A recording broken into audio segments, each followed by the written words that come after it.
AP BJP అధ్యక్ష పదవికి PVN Madhav nomination దాఖలు చేశారు. మాధవ్ ను బలపరుస్తూ రాజ్యసభ సభ్యులు, మంత్రులు, ఎమ్మెల్సీలు, ఎమ్మెల్యేలు సంతకాలు చేశారు. ఇవాళ నామినేషన్లు స్క్రూటినీ, రేపు అధ్యక్షుడి ప్రకటన ఉంటుందని బీజేపీ నేతలు సోము వీర్రాజు, జీవీఎల్ తెలిపారు. త్వరలో బీజేపీ జాతీయ అధ్యక్షుడి ఎన్నిక జరగనుందని, ఈలోపే రాష్ట్రంలో 50% అధ్యక్షుల ఎన్నిక పూర్తవ్వాల్సి ఉందన్నారు. కూటమిలో ఉన్న చోట ఎలా బలపడాలి, పార్టీ పరంగా ఎలా బలపడాలి అనే ప్రయత్నం జరుగుతుందని జీవీఎల్ అన్నారు.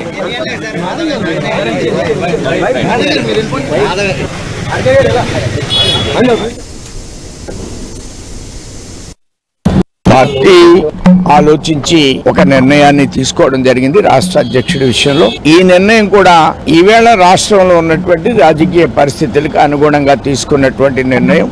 కార్యకర్తలందరూ కూడా ఆనందాన్ని వ్యక్తం చేసేటువంటి నిర్ణయం. ఆల్రెడీ డిసైడ్ అయిపోయింది. ఇంకా సమీకరణల గురించి వాటి గురించి నేను చెప్పకూడదు. రాజకీయ పరిస్థితులకి అనుగుణమైనటువంటి సమీకరణ, కార్యకర్తల ఆనందాన్ని వ్యక్తం చేసే సమీకరణ.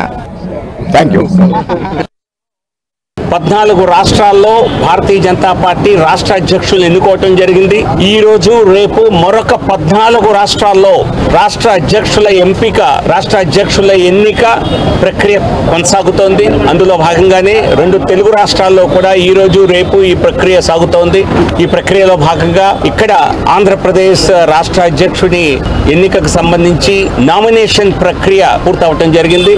రాష్ట్ర ఉపాధ్యక్షుడిగా ఉన్నటువంటి పీవీఎన్ మాధవ్ గారి పేరుతో మరి అనేక సెట్లని రాష్ట్ర అధ్యక్షుడిగా ఎంపిక చేయాలని చెప్పి ప్రతిపాదిస్తూ Bengaluru central member of parliament అయినటువంటి పిసి మోహన్ గారిని ఇక్కడ నియమించడం జరిగింది, వారికి సమర్పించడం జరిగింది. నామినేషన్ల ప్రక్రియ ముగిసింది. మన ఆంధ్రప్రదేశ్ భారతీయ జనతా పార్టీ అధ్యక్షుడిగా ఒకటే నామినేషన్ వేయడం జరిగింది. అది సింగిల్ గా మన పివి మాధవ్ గారి నామినేషన్ వేయడం జరిగింది.